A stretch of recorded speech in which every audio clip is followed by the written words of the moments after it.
Good morning all of you. मैं शुभांगी नाइक सरस्वती शिशु मंदिर गढ़ा फाटक में रसायन शास्त्र का अध्यापन करती हूँ। कक्षा 12वीं के रसायन शास्त्र विषय के अंतर्गत हम विलयन दूसरी इकाई जो है का अध्ययन कर रहे हैं और इसके अंतर्गत आज हम एक नई संकल्पना को समझते हैं जिसको कहते हैं एज़ोट्रॉपिक मिश्रण, या हिंदी में क्या कहेंगे उसको, स्थिर क्वांथी मिश्रण। मिश्रण मतलब समांगी विलयन, समांगी मिश्रण विलयन। कौन सा मिश्रण, कौन सा विलयन जिसका क्वथनांक स्थिर हो जाता है। विलय और विलायकों का मिश्रण होगा और उसका क्वथनांक एक समान हो जाएगा, तो वह कहलाता है स्थिर क्वांथी मिश्रण। स्थिर क्वांथी मिश्रण यह केवल वास्तविक विलयन होते हैं। वास्तविक विलयनों का ही क्वथनांक कोई निश्चित हो जाता है। फिर से एक बार, क्या होता है स्थिर क्वांथी मिश्रण? तो ऐसा मिश्रण जो किसी निश्चित ताप पर, तापक्रम निश्चित हो जाता है, क्वथनांक निश्चित होता है, हो जाता है, जो किसी निश्चित ताप पर बिना संघटन बदले उबलता रहता है, उसे कहते हैं स्थिर क्वांथी मिश्रण।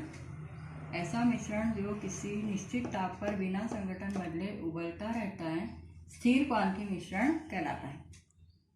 अब क्यों होता है ऐसा कि उनका क्वथनांक एक ही हो जाता है? विलय का भले ही भिन्न हो, विलायक का भिन्न हो, लेकिन जब उनको मिलाया जाता है तो क्वथनांक एक समान हो जाता है, एक हो जाता है, स्थिर हो जाता है। तो ऐसा क्यों होता है इसको हम समझेंगे। तो ये जो स्थिर क्वांथी मिश्रण है ये दो प्रकार के होते हैं। एक तो निम्न स्थिर क्वांथी मिश्रण और दूसरा उच्च स्थिर क्वांथी मिश्रण। निम्न स्थिर क्वांथी मिश्रण क्या होता है, ध्यान दें। ऐसे विलयन जो राउट के नियम से धनात्मक विचलन दर्शाते हैं उनको कहते हैं निम्न क्वथनांकी मिश्रण, निम्न स्थिर क्वांथी मिश्रण। अब हमने राउट के नियम से धनात्मक विचलन क्यों दर्शाया जाता है वह पीछे पढ़ा है, फिर से नीचे और बात आपको समझ में आएगी। अभी फिलहाल ध्यान देना है कि ऐसे विलयन जो राउट के नियम से धनात्मक विचलन दर्शाते हैं निम्न स्थिर क्वांथी मिश्रण कहलाते हैं। अर्थात क्या होता है, क्यों वह उनका क्वथनांक कम हो जाता है, निम्न क्यों हो जाता है? क्योंकि विलय और विलायकों के बीच में दुर्बल बंध बनते हैं। देखिए, विलायक जो हम नीचे किसी पात्र में लेंगे और विलय जो डालेंगे, उन दोनों के मिश्रण के पश्चात उनका क्वथनांक जो है वह निम्न हो जाता है, तो वह तो क्या होता है, विलय और विलायकों के भी दुर्बल बंध बनते हैं, जिसके कारण दोनों विलय और विलायक जो है वह कम ताप पर ही बिना संघटन बदले उबलते रहते हैं, तो वह कहलाता है निम्न स्थिर क्वांथी मिश्रण। आप पहले उदाहरणों से समझें, ध्यान दीजिए। निम्न कम हो जाएगा क्वथनांक ऐसे मिश्रणों का, जैसे उदाहरण के लिए जल है, जल और इथेनॉल के मिश्रण को हम मिला रहे हैं। जल और इथेनॉल के मिश्रण को मिलाने पर इनका निश्चित संगठन होना चाहिए, पर जल की मात्रा मान लीजिए कि 4.03% है और इथेनॉल बचा हुआ 100 में से 96.97% है। तो इस प्रकार का मिश्रण जब बनाया जाता है, 4% मान लें कि जल और 96% इथेनॉल को जब मिलाया जाता है तो जल का क्वथनांक हमें पता है कितना होता है, 100 डिग्री सेल्सियस, और इथेनॉल का क्वथनांक होता है 18.37 डिग्री सेल्सियस। तो इस निश्चित मात्रा में जब इन दोनों को मिलाया जाता है तो क्या होगा कि उनका जो परस्पर बंध नहीं बन पाते, प्रबल बंध नहीं बन पाते, इसलिए उनका जो मिश्रण है वह इन दोनों के क्वथनांकों से भी कम, मतलब 18.15 डिग्री सेल्सियस पर ही उबलने लगता है। तो इस प्रकार से जब विलायक और विलय में दुर्बल बंध बनते हैं तो उनका क्वथनांक कम हो जाता है। ऐसे हम और उदाहरण देख सकते हैं, जैसे इथेनॉल और बेंजीन के मिश्रण को यदि लिया जाता है तो इथेनॉल का क्वथनांक 18.37 डिग्री सेल्सियस, बेंजीन का क्वथनांक 80.1 डिग्री सेल्सियस, इन दोनों की फिक्स मात्रा लेना है। 32%, 32.4 या नियर के अबाउट 32% यदि इथेनॉल को लिया जाता है और 68% लगभग बेंजीन को लिया जाता है, तो इन दोनों के मिश्रणों का क्वथनांक जो है वह इथेनॉल से भी कम और बेंजीन से भी कम हो जाता है। दोनों का क्वथनांक जो है वह कम हो जाता है। यहाँ पर ये गलती से हो गया है। तो यह क्वथनांक जो है वह लगभग 30 डिग्री सेल्सियस तक हो सकता है। इसके पश्चात जल और पिरिडीन को जब मिलाया जाता है, जल का क्वथनांक 100 डिग्री सेल्सियस, पिरिडीन का 75 डिग्री सेल्सियस, 115 डिग्री सेल्सियस, और दोनों की फिक्स अमाउंट 43% जल और 57% पिरिडीन को जब मिलाया जाता है तो दोनों का क्वथनांक इन दोनों से भी कम कितना हो जाएगा, वो 92.6 डिग्री सेल्सियस हो जाता है।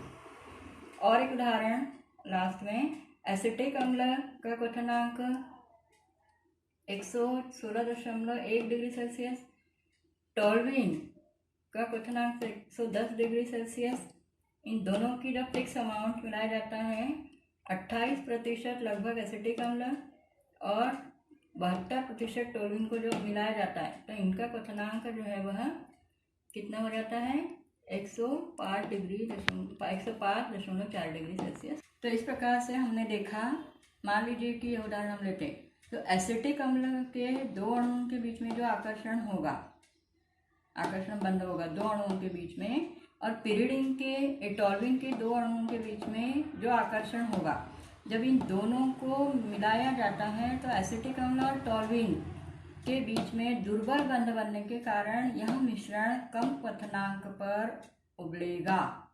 उसे हम कहेंगे निम्न स्थिरकांक्षी मिश्रण। उदाहरण के लिए यहाँ हमने लिया है एसिटिक अम्ल का क्वथनांक थोड़ा सा उच्च दिखा है, टोल्यूइन का क्वथनांक थोड़ा सा कम दिखा है एसिटिक अम्ल से, और दोनों का जब मिश्रण बनाया जाता है तो उसका क्वथनांक दोनों से भी कम यहाँ पर दर्शाया गया है। इस प्रकार से यह कहलाता है निम्न स्थिरकांक्षी मिश्रण। अब इसके पश्चात हम देखेंगे उच्च स्थिरकांक्षी मिश्रण क्या होता है। तो उच्च स्थिरकांक्षी मिश्रण, यहाँ जो शब्द हैं उनके विपरीत लेना है। जहाँ अधिक होगा वहाँ कम अधिक, इस प्रकार से। तो देखें कि ऐसे विलयन जो राउल्ट के नियम से धनात्मक की जगह क्या हो जाएगा, ऋणात्मक विचलन दर्शाते हैं, अर्थात विलय और विलायकों के बीच में कैसे बंध बनेंगे, यहाँ दुर्बल थे, यहाँ पर प्रबल बंध बनते हैं। तो क्या होगा, दोनों विलय और विलायकों के बीच में प्रबल बंध बनने के कारण उनका क्वथनांक उच्च हो जाता है और किसी निश्चित ताप पर उच्च ताप पर वह बिना संगठन बदले उबलते रहते हैं। उसको कहते हैं उच्च स्थिरकांक्षी मिश्रण। ठीक इसके विपरीत यहाँ पर होता है। कौन से ऐसे पदार्थ होते हैं जिनको मिलाने पर उच्च क्वथनांक हो जाता है, क्योंकि विलय और विलायकों के बीच में प्रबल बंध बन जाते हैं। तो उदाहरण के लिए यहाँ पर दर्शाया गया है जल और नाइट्रिक अम्ल का जो विलयन होता है उसको जब मिलाया जाता है तो 100 डिग्री सेल्सियस जल का क्वथनांक, नाइट्रिक अम्ल का क्वथनांक 83 डिग्री सेल्सियस, दोनों को जब फिक्स अमाउंट में मिलाया जाता है तो उनका क्वथनांक कितना हो जाता है, दोनों से भी उच्च, तो 125 डिग्री सेल्सियस लगभग वह हो जाता है, क्योंकि उनके बीच में प्रबल बंध बनते हैं। ऐसे क्लोरोफॉर्म और एसीटोन का जब मिश्रण मिलाया जाता है तो chloroform 61 degree Celsius, acetone 56 degree Celsius, दोनों को जब फिक्स अमाउंट में मिलाया जाता है तो उनका क्वथनांक हो जाता है 65 डिग्री सेल्सियस, दोनों से भी अधिक। ऐसे यहाँ पर एक और उदाहरण, एसिटिक अम्ल और पिरिडीन को जब मिलाया जाता है तो दोनों का क्वथनांक दोनों से भी उच्च हो जाता है। तो इस प्रकार से एसिटिक अम्ल और पिरिडीन दोनों, एसिटिक अम्ल के अणु जो परस्पर बंध बनाएंगे, पिरिडीन के अणु जो परस्पर बंध बनाएंगे, और दोनों का जब मिश्रण बनेगा तो एसिटिक अम्ल और पिरिडीन के बीच में जो बंध बनेगा वो प्रबल बनेगा, जिसके कारण उसका क्वथनांक अधिक होगा, क्योंकि वह प्रबल बंध बना है तो टूटने के लिए अधिक तापक्रम की आवश्यकता होगी। इस प्रकार से यहाँ ग्राफ से दर्शाया गया है कि एसिटिक अम्ल का क्वथनांक जो होगा और पिरिडिन का जो क्वथनांक होगा, जब दोनों को मिलाया जाता है तो दोनों से भी उच्च ताप पर वह मिश्रण उबलेगा। तो इस प्रकार से हमने आज के इस भाग में एज़ोट्रॉपिक, इंग्लिश में कहा जाता है एज़ोट्रॉपिक मिक्सचर, या फिर उसे कहा जाता है स्थिरक्वांथी मिश्रण, जो दो प्रकार का होता है, निम्न स्थिरक्वांथी मिश्रण और उच्च स्थिरक्वांथी मिश्रण। दोनों में अंतर भी पूछा जाता है या दोनों का कारण भी हमने समझा है। और यह विलयन जो होता है वह वास्तविक विलयन होता है, आदर्श विलयन नहीं होता। तो ऐसे विलयन जो है वह राउल्ट के नियम का पालन नहीं करते हैं, अनादर्श अथवा वास्तविक विलयन कहलाते हैं। तो इस प्रकार से यह अंतर के रूप में भी ध्यान दें और अलग अलग पृथक भी ध्यान दें। और क्या कारण होता है? निम्न क्वथनांक का मतलब दुर्बल बंध बनना, उच्च क्वथनांक का मतलब विलय और विलायकों के बीच में प्रबल बंध बनना। इस प्रकार से इस भाग का अध्ययन यहाँ पर पूर्ण हुआ। धन्यवाद।